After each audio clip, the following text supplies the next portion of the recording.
Welcome everybody. This is communicating with Xojo Cloud from an iOS app. My name is Steve Koger.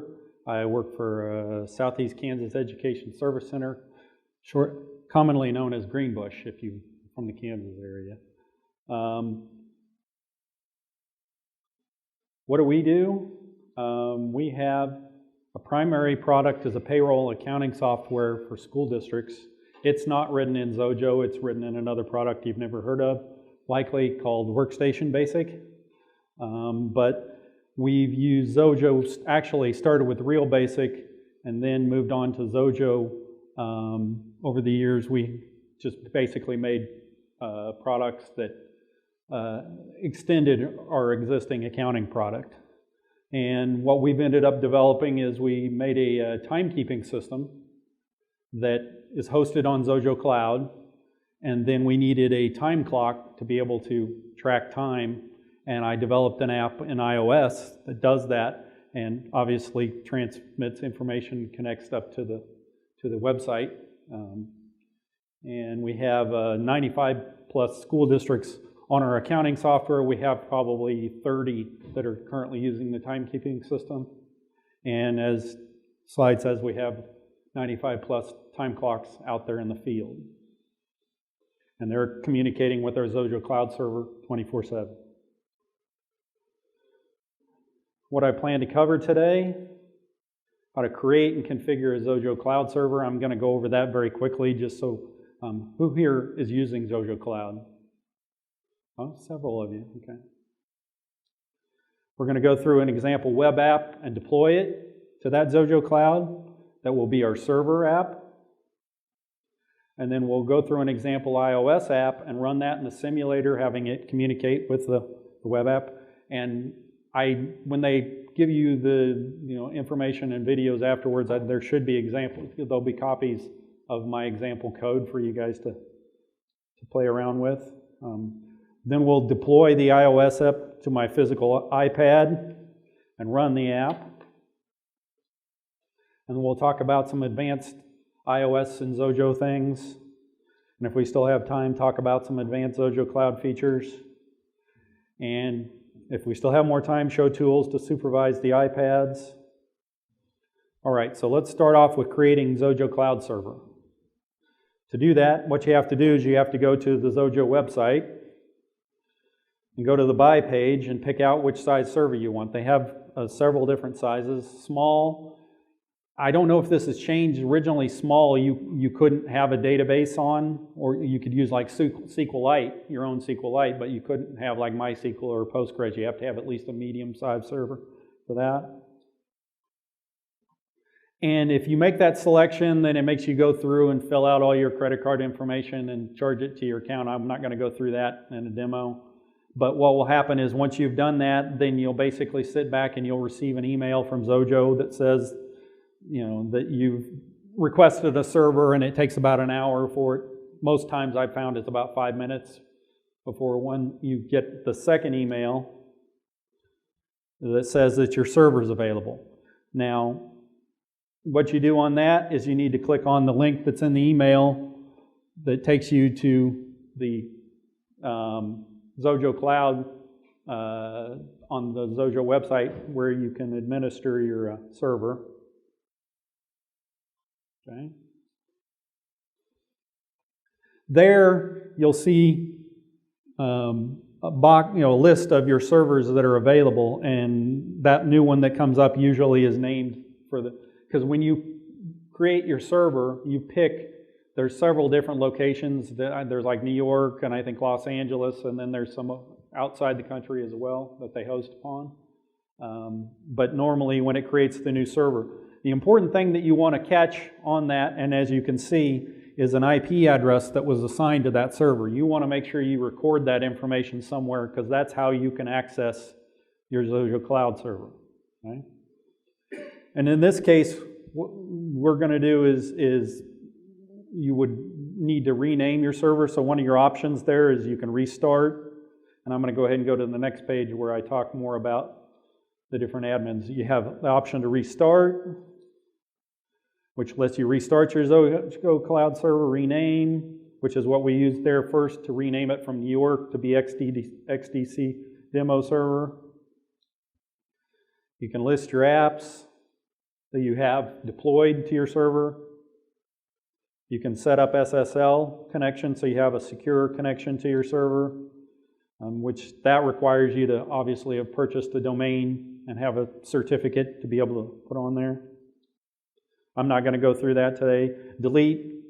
You decided you're done with your Xojo Cloud server, you can delete it. And then you have an enable SFTP, enable MySQL, enable Postgres, and then an enable tunnel. And we'll go through what each one of those. Those are obviously services that you can enable. If you enable SFTP, what happens is it'll do a little wait box, and then it'll come up and it'll give you a username and a password for you to be able to access your Xojo Cloud server via SFTP. You'll want to make sure you write that information down because you'll never see it again. What happens is if you don't know what the password is, you basically disable SFTP, re-enable it, and it'll establish a new password and send it to you. So make sure you write that information down. Same goes for MySQL. Basically, it'll go for a little bit, and then it'll pop up a box with your username and password, and make sure you write that down. Same for SSH Tunnel. Now, for those of you, what is an SSH Tunnel? It's basically what lets you communicate from, like, they talked about Navicat in a previous class, a database administration tool. That will let you connect to your Xojo Cloud MySQL database if you've enabled it from your local client or from local systems. So you want to write that information down. The next thing I'm going to go through is a little demo web application that I've created that I call XDC HSU web application. And as I said, the source to this will be available after the conference.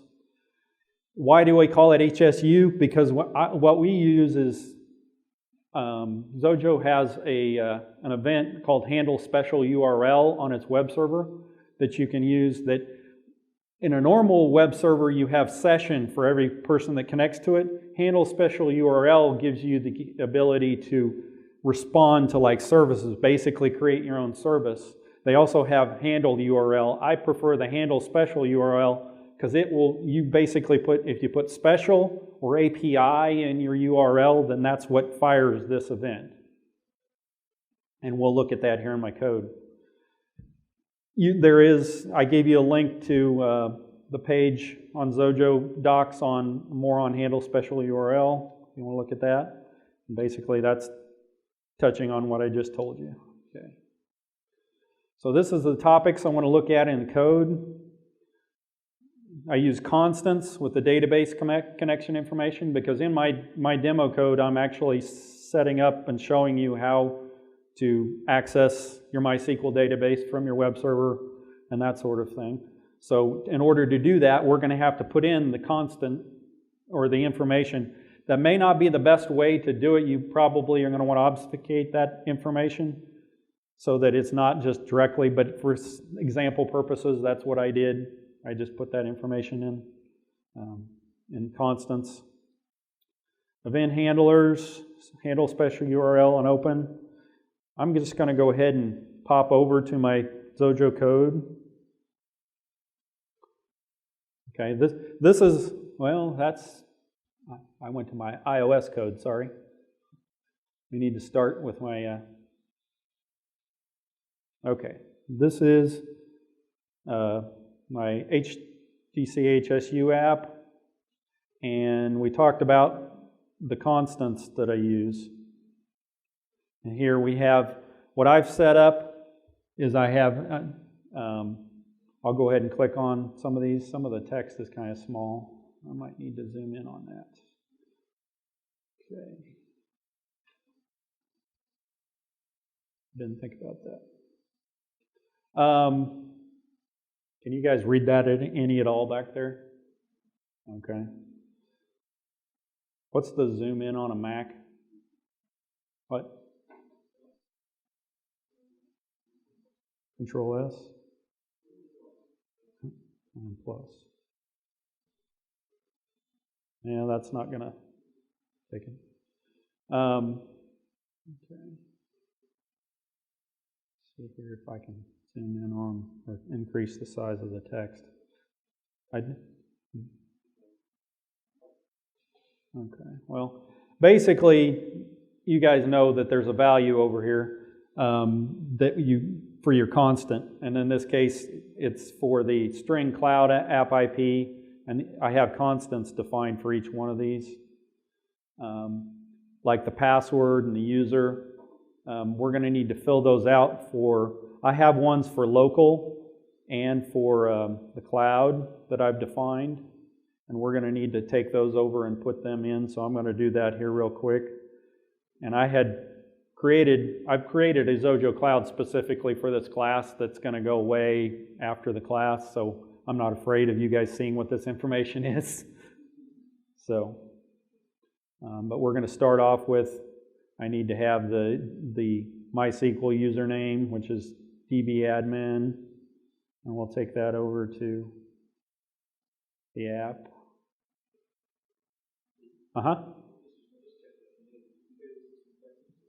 System. If I go to preferences. Oh, okay, yeah. Accessible. Okay.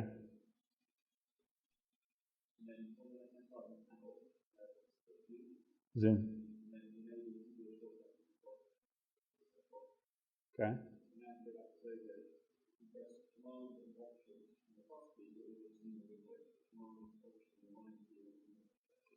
Okay. All right. So then command, option, plus.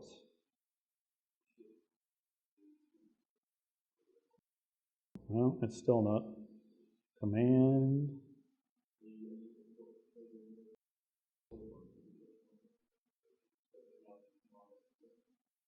No. It's not letting me do it. Sorry guys, I increased the size of my text for code, but I didn't think about the other boxes. So, all right. So I grabbed the cloud username, so I need to replace that over here in the right, because for the code that I gave you guys, I just had some text typed in there. So command option. That's what I was hitting, and it's not. Yeah. What about that? And then we need to change the password. So I need to go back over here and get the password.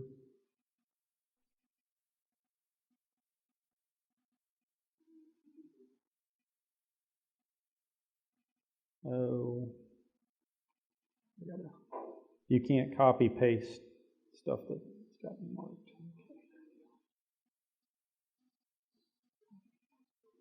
I'll go back over here. It probably has to do with, because I'm actually running parallels within Mac. Because I have to support both platforms, so I run Windows and Mac at the same time. So, all right, so we've got that. We've got the password for the cloud updated. So I'll save that. And then we did the username, and then we did the password.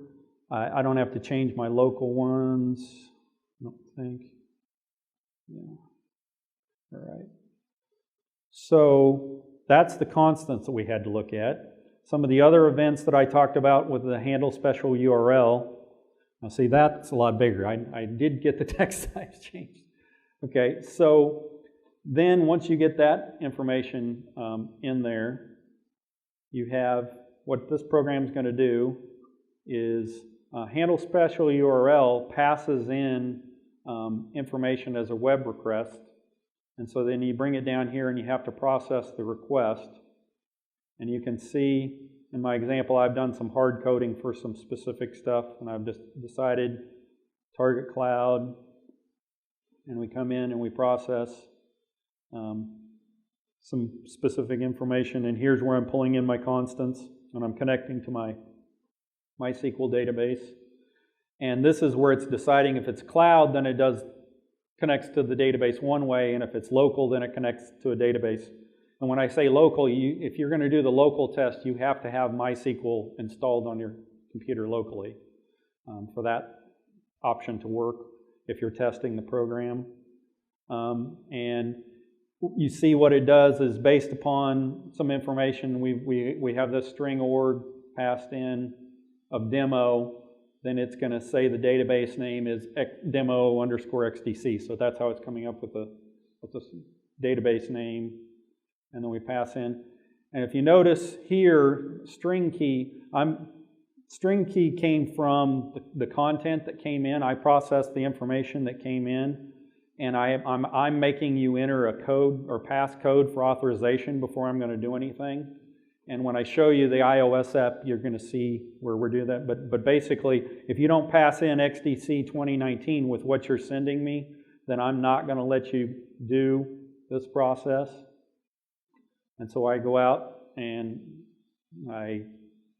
in this case, I'm passing get employees as part of my string. And that's what I've done. And then I also have a process that says put employees.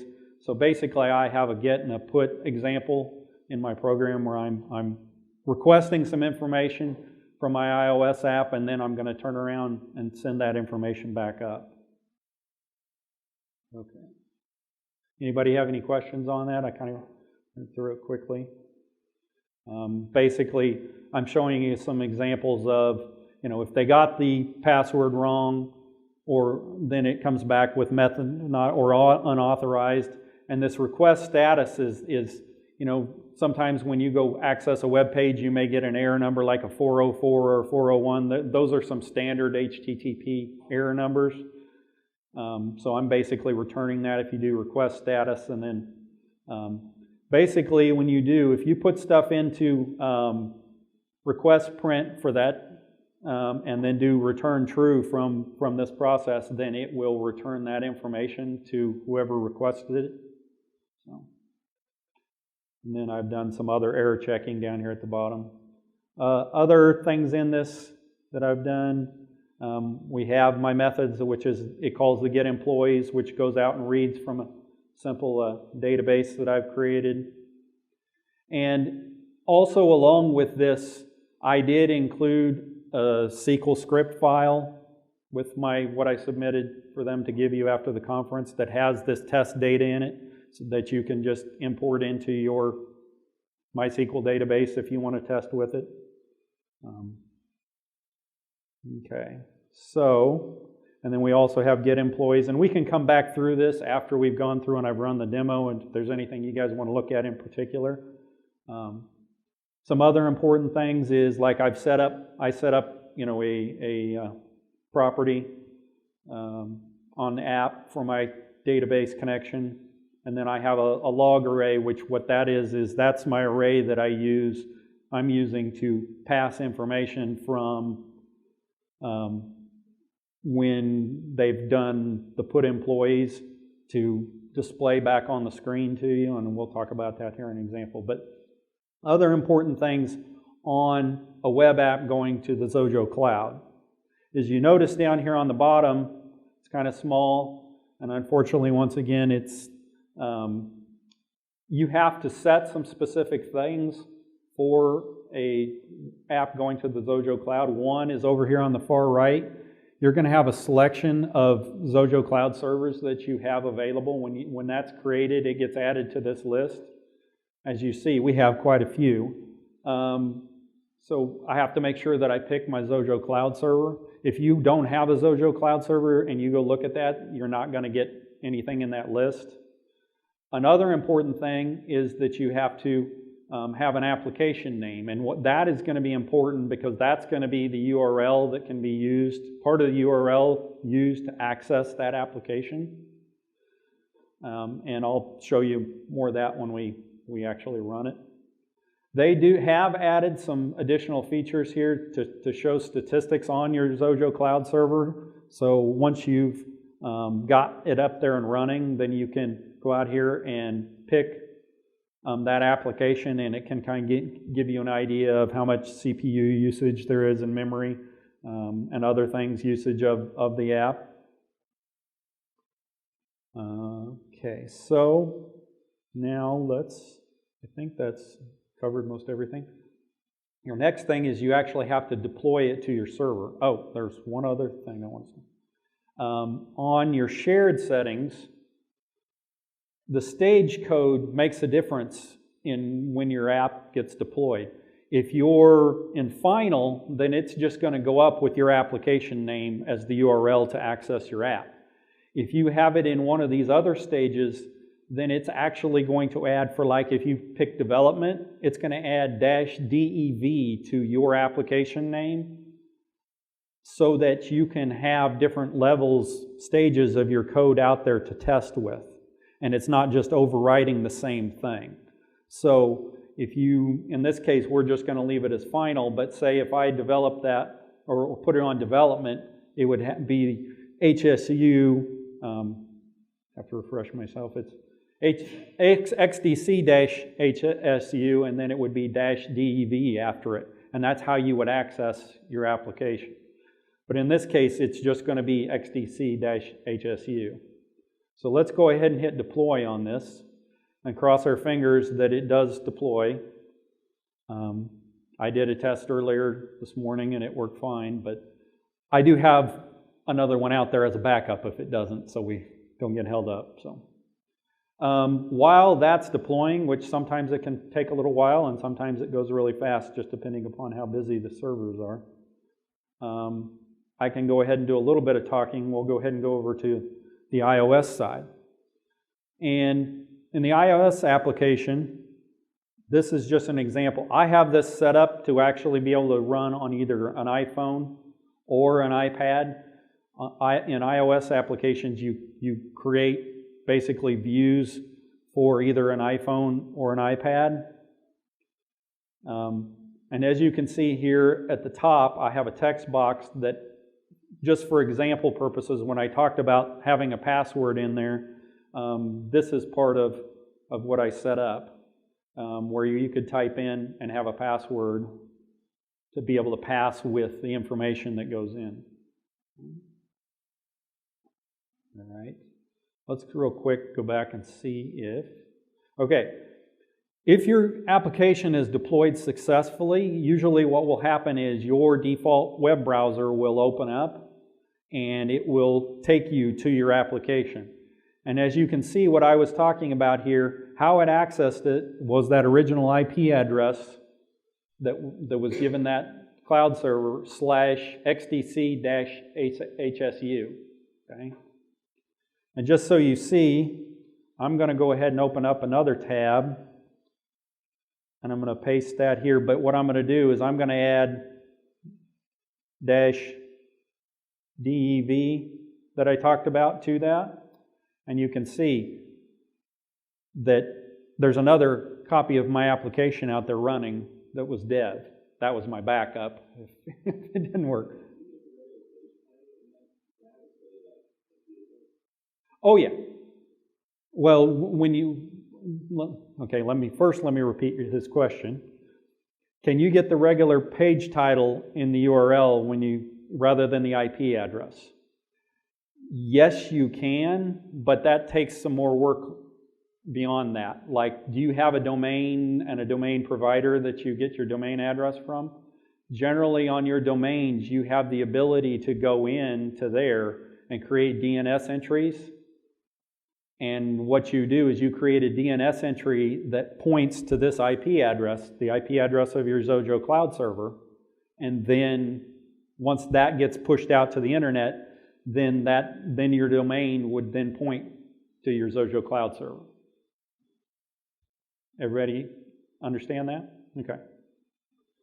So, but for example purposes, and when you're deploying it, they're just going to use your IP address of your server because that's the information that they have.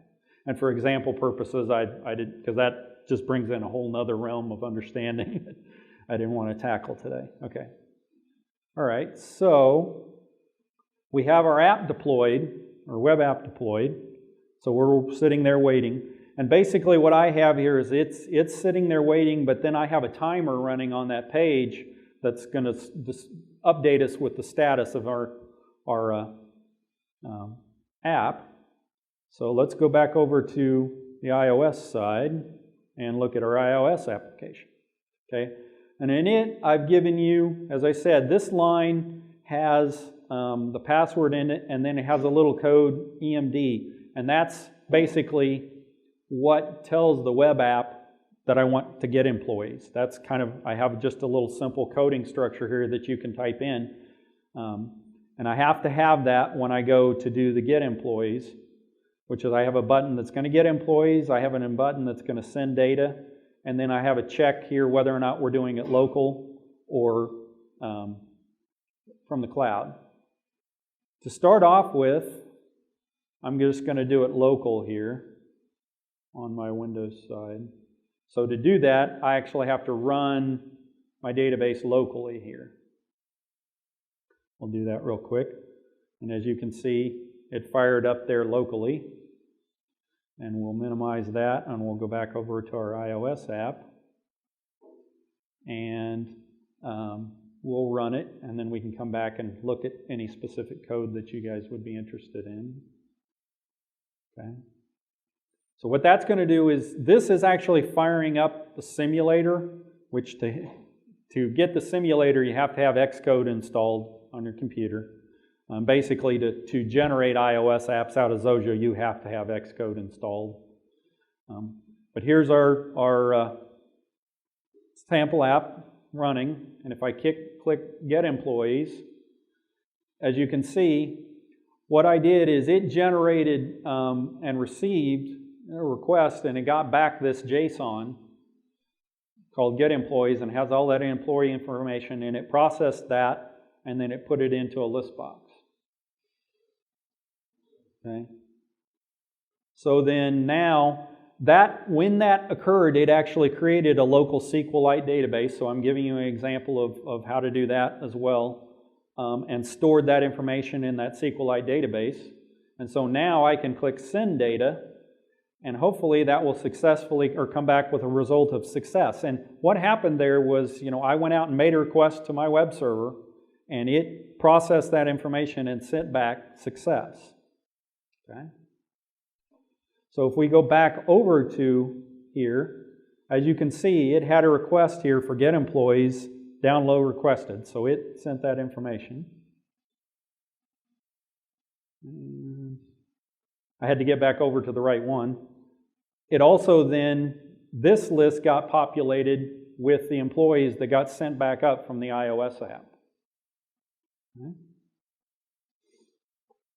How this part of it works, just to give you an example, is I put a web timer on my page, and what happens is when that information, the JSON that came up, gets processed in, then it puts it into an array, and that timer just basically looks at that array, and if anything's in that array, then it displays it in that list. What we can do is real quickly go back over to the iOS app,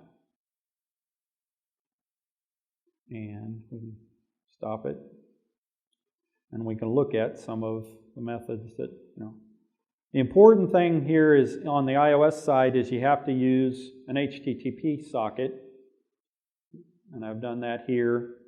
I had to include that on my page, and the important thing on those is that I had to create a paged received event on those sockets. I have a get socket, and then I have a send socket. And there you put your code to respond to what happens when that information has been sent up and then the response has been sent back. And then basically, as you can see, I had that EMD code on there. It comes back so it knows that was, so it processed. And you can see one of the other things that I did is I didn't send this stuff as just clear text. I base 64 encode any of the information that I pass back and forth between those two. So I give you an example of how to do that. On iOS, there is no base 64, encode or decode built in. So I have used Kim's mtext plugin or code to do that on iOS because there wasn't one available. So you have to go download that if you want to use that, but it is already included in my example project that I gave you guys.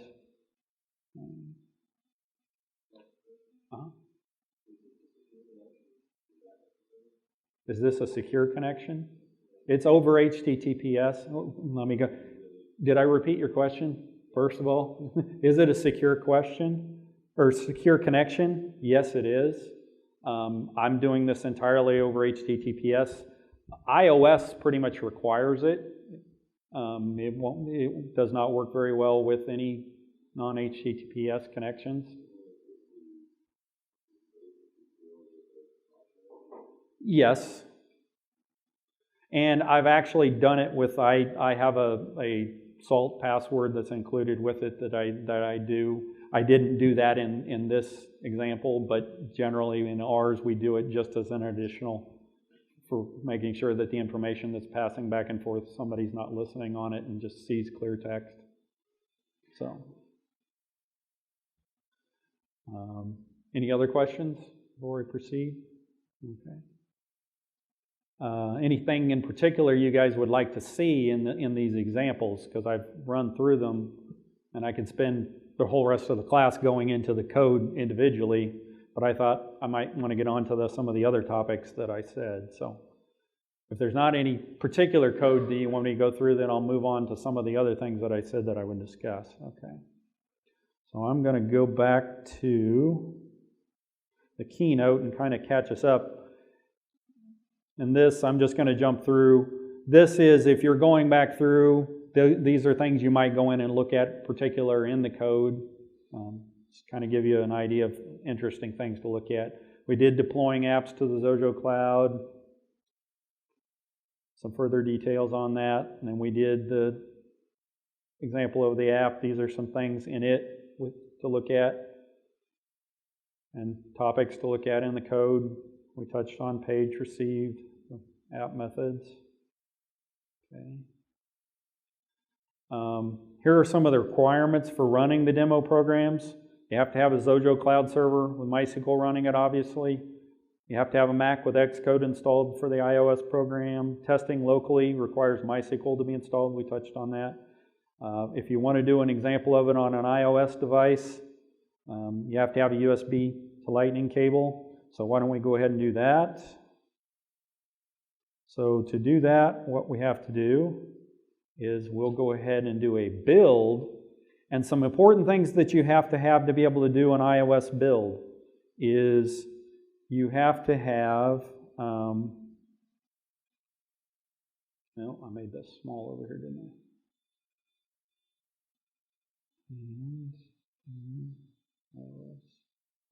You have to have a code signing, so you have to be set up with Apple as a developer. At one time, you should have been able to do it with a free account, but I don't know if you're still able. We are an actual, what they call enterprise developer. Our time clock application can't go through the App Store, so we do it through that. But you do have to have your code signing team set up and make sure that all that is installed properly within Xcode before you can do a deploy to a testing device. So I had to make sure that we have that code in there. Then another thing, and I didn't touch on this with the simulator, you can change to all kinds of different devices to have the simulator run in. And you saw that I did it with an iPad. This you can choose, iPhone and run it on it. I guess we didn't do an example of that. We could, if you guys want to see it running on a simulator, okay. All right. So what we're going to do is, with that information in there, then we can do build and cross our fingers that it still likes me. Okay. Once that's built, then you have your application. And what we'll need to do here, I'm going to get some screens out of the way here so is we need to plug our iPad into, And one of the other things they have to do for testing is you'll have to register your iPad with your account. So this iPad has been registered, or when I go to try and copy it, it won't let you do it. So Apple makes you go through quite a few hoops to do things like this. So I'm going to let it fire up. Well, then, now we have to actually open up Xcode. So I'm going to open up Xcode. And I have to go here to Window and Devices and Simulators. And that brings up a screen here that actually, when my iPad is connected, then is that screen. And like usual, when you plug in your iPad to your Mac, all kinds of windows open up. And all we have to do then, once you have all those things set up, is copy that compiled code right over to this box and drop it in there. And as long as I said it likes me today, then it's there. And you can see we have XDC demo now on my iPad. And if I wanted to click on it, there's that app. And if I wanted to get employees, it may take a little longer. Oh, wait a minute. I didn't check it over to iCloud. This, because of the way the IP runs, or the Wi-Fi runs, I can't have this communicate to my local, so I need to make sure we're doing cloud. And that's just IP configuration setup. I couldn't get my iPad to see my windows in parallels here. So now with the cloud, click Get Employees. We got our data. I can clear that. We can do Send Data. Oops. I clicked in the box. Not for Send Data. And we got our success. So that just basically took that example app that we had and copied it over into an iPad, and it ran.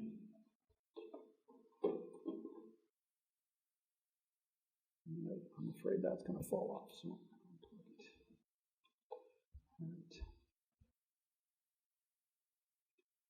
So now let's go back to our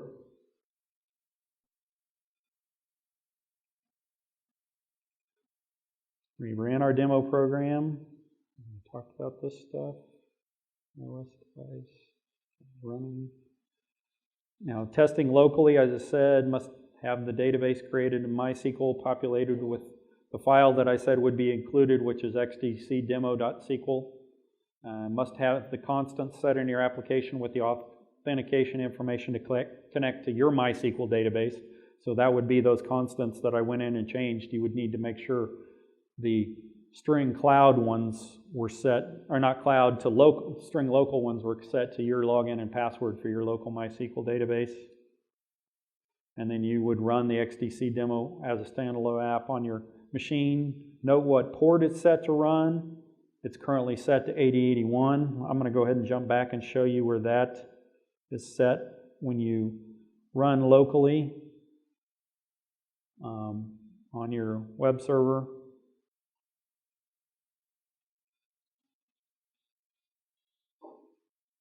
That is set down here on this debug port, this small box down here at the bottom. You set what port it's going to run on when you're doing like debugging, when you just do run. That's the port that it'll run on. So that was what I was talking about there.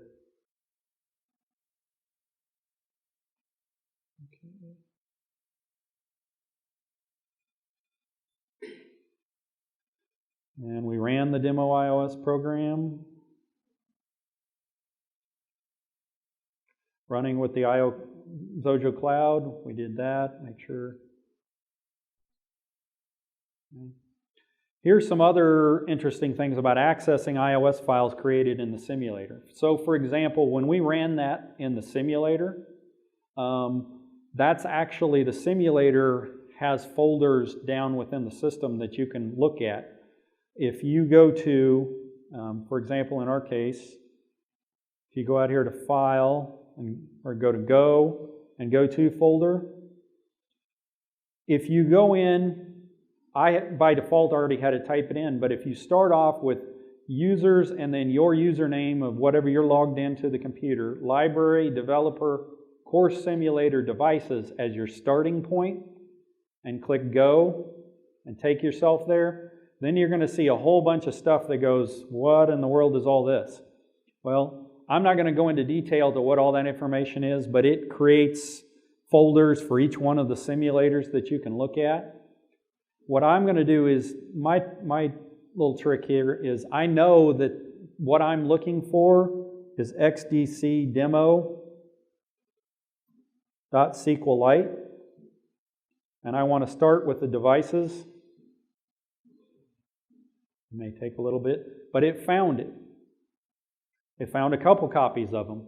Make sure that you have your box large enough that you can see the data last open, and that would show you the SQLite database that the demo program created when I did my download.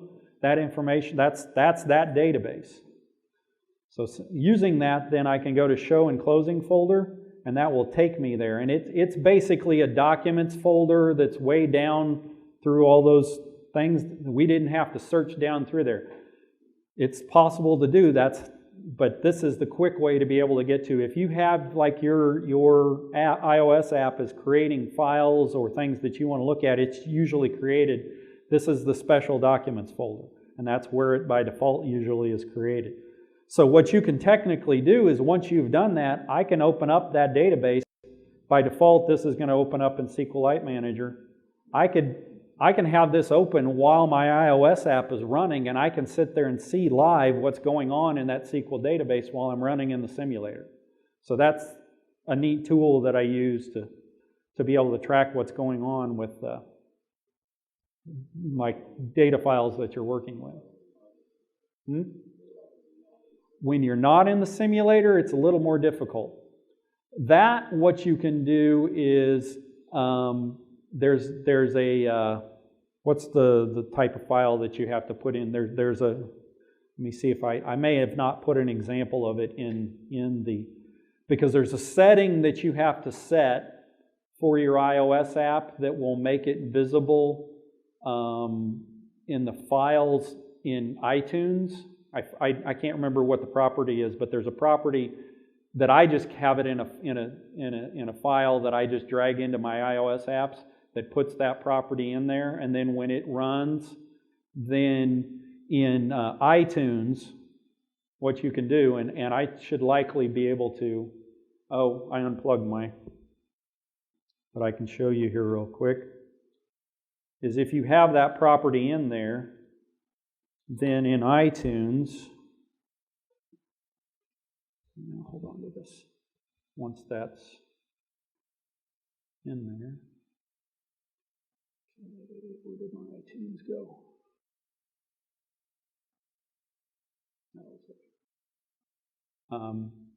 Here, under file sharing, then your application will be visible, and then the documents folder that's below that application, so that's our time clock application, and I have our databases that are, then you can go access it. That's actually the databases on this iPad. So that's how you can go about accessing it in there. But you have to have that entry in your file or in your project when you compile the program originally, and then it will be visible here. Sorry, I didn't repeat that question. So they're going to bark at me when they go through the video, I know. All right. Let's proceed on. Yeah, I've got to unplug that so I can put it here. All right. It still wants to fall. Okay. Go back here and see what else we have. So that basically touches on that here, how to do that as far as finding that file. Another thing on the Xojo Cloud that we talk about is the Firewall port. Firewall port is used if you need to communicate out from your Xojo Cloud server on a port other than port 80 or 443, which 443 is HTTPS, 80 is HTTP. If, like, you need to send an email or something like that goes out on 25 or 587 or one of those other ports, you have to tell the Xojo Cloud firewall to allow that, or it's not going to allow access out. And what they've done is they've created a function that you have to call in your app that makes that request. And this just gives you, this is basically straight off their website on how to do that. In this case, what I was doing is I was opening up port 587 so that it could go outgoing to be able to send emails out if you were going to use SMTP to send out an email.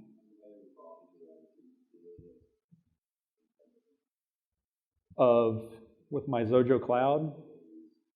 Well, this is only opening up the port in the Xojo Cloud firewall.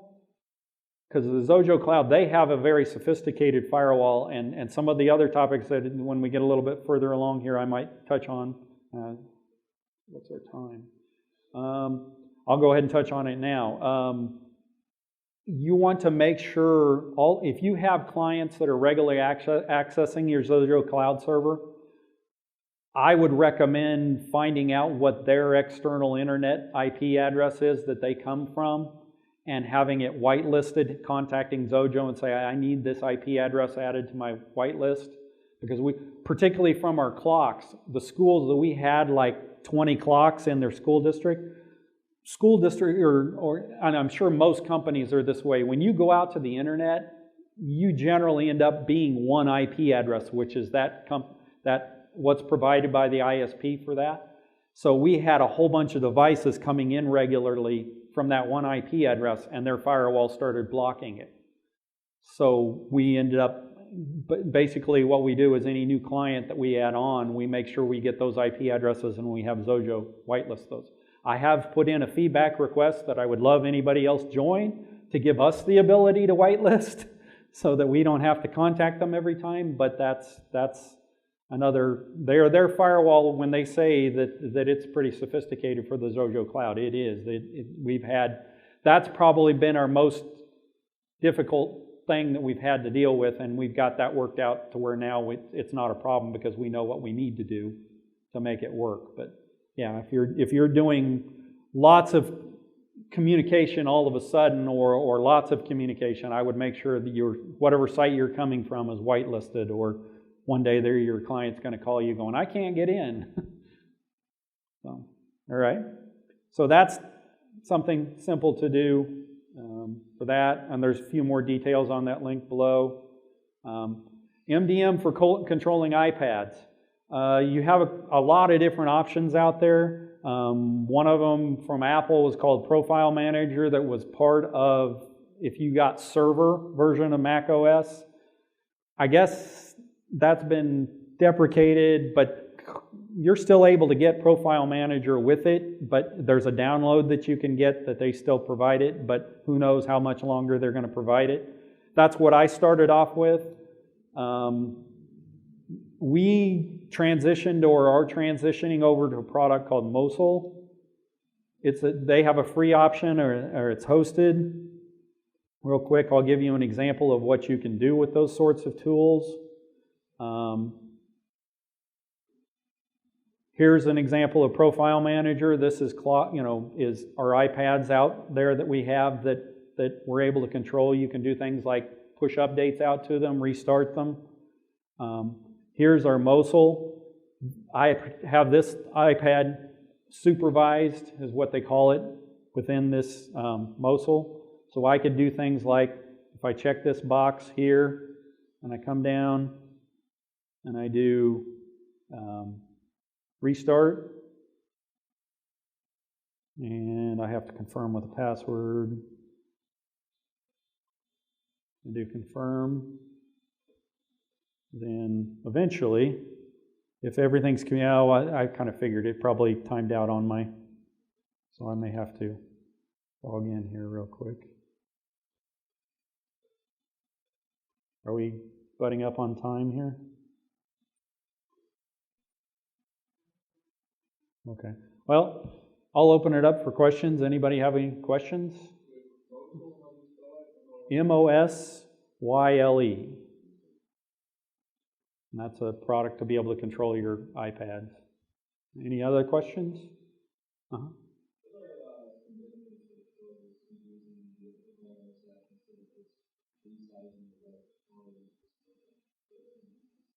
What are some, in our particular, okay, first, what are some of the benefits of using the iOS app rather than just a web app to be able to do? In our particular case, there are a lot of benefits of having it running as an iOS app for the time clock. In that case, basically I have, if the power goes off, I have a time clock there still working as long as the battery lasts, is one reason. The other is I store everything in a local SQL database that as long as that clock has power, even if the internet's down for a month, those people are in that clock, they can clock in and out. At the end of the month, all their punches would get uploaded to the system. So, any other questions? If not, I think that concludes my session. Thank you.